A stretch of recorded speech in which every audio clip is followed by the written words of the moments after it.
வணக்கம். இன்றைய தலைப்புச் செய்திகள். ஆபத்தில் இருந்து தன்னை பாதுகாத்துக் கொள்ள வேண்டும். ராகுலை எச்சரித்த ராஜ்நாத் சிங். நயனா நாகேந்திரன் உண்மையை பேச வேண்டும் சொல்கிறார் ஓபிஎஸ்.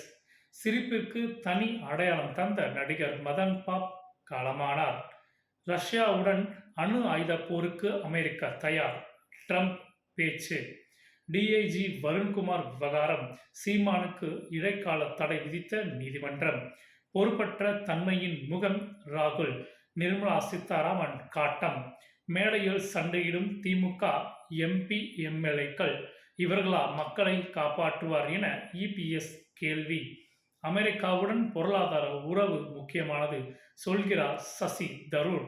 கொலை செய்யப்பட்ட தமிழ் சினிமா ஒளிப்பதிவாளருக்கு கிடைத்த தேசிய விருது. பாலியல் வழக்கு. பிரஜ்வல் ரேவண்ணாவுக்கு ஆயுள் தண்டனை. வாக்காளர் பட்டியலில் என் பெயரை காணும் புலம்பிய தேஜஸ்வி. தேர்தல் ஆணையம் பதிலடி. காஷ்மீரில் என்கவுண்டர். பயங்கரவாதிகள் 2 பேர் சுட்டுக் கொலை. ஜெய்ஸ்வால் சதம் விளாசல். கில் கருண் நாயர் ஏமாற்றம். நன்றி.